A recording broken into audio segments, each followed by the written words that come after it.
Hey everybody, Pastor Charlie here. I've been watching a lot on YouTube and seeing on Facebook all these stories of Muslims attacking Christian things like the Christmas tree in the mall being torn down. I've seen videos of Muslims taking Christians and beating them, and then of course we know ISIS with the beheadings and so on and so forth. It is a prevalent thing going on right now. Now, the one thing that we have to understand here is that the Bible warned us that we would have enemies come, especially in these last times. They told us it would be under attack, that as followers of Christ, the world would hate us. Well, this is just one of those uh, prophecies being fulfilled. Now, do we have a duty to resist this? Of course we do.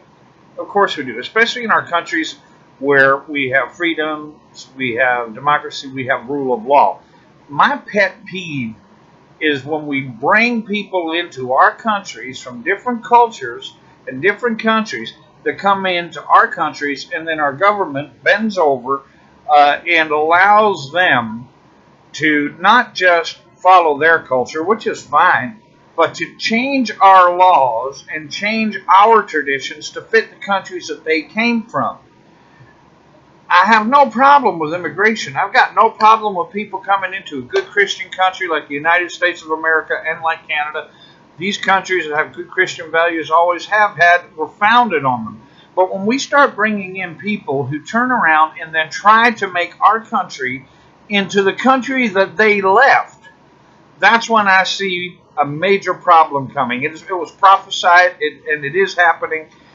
Here's my stance on this. If you are fleeing a country to come to either Canada or the United States, then you have a duty to not just follow the laws that are there, but to also adapt yourself to follow the traditions, the laws, and the culture that already exists there. If we go to a Muslim country, we're expected to follow the laws they have. There ain't no way they're changing their laws and their way of living to become a Christian country or Christian nation, or to cater to Christianity. And I don't think it's right, in my opinion, that our politicians and the libertarians change the laws, change their traditions, change everything in order to cater to these so-called visible minorities. A visible minority, as I see it right now, is the Canadian and American-born, white Anglo-Saxon person. I mean, plain and simply, it is what it is. We've had so many minorities that now combined they make up a vast majority, and that is what's causing the laws to be changed and these people to be catered to. You come to my country, you come to the United States, or you come to Canada from a country that you're fleeing, then what in the heck are you trying to change are these countries into the country that you left for? If you liked it so well there, why did you bother coming? And if you like it so well there, and the traditions and the culture and whatnot, so there, guess what? There are planes leaving every hour. Be my guest. You have no problem getting back on them and going back to where you came from. If you come here to Canada or the United States, you're coming for a reason. You're coming for the freedoms that we have.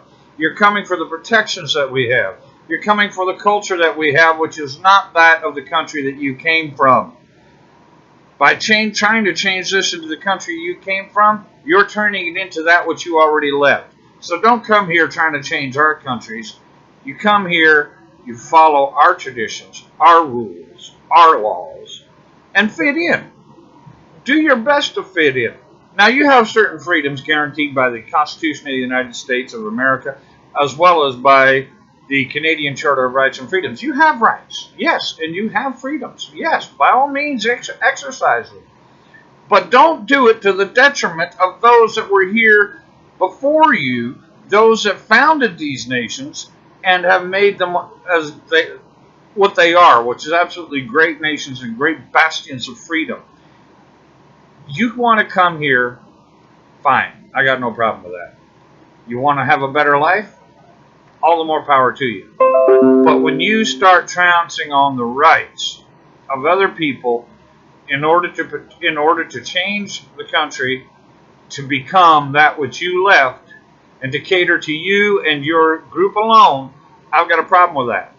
These countries were founded on the premise that everyone, and I mean everyone, has the right to worship as they please, to live as they please, to work as they please. But along with the rights come a responsibility. That responsibility is to make sure that you are not trouncing on the rights of other people. Well, this is Pastor Charlie. That's all I got to say about that. God bless. Have a great week, folks.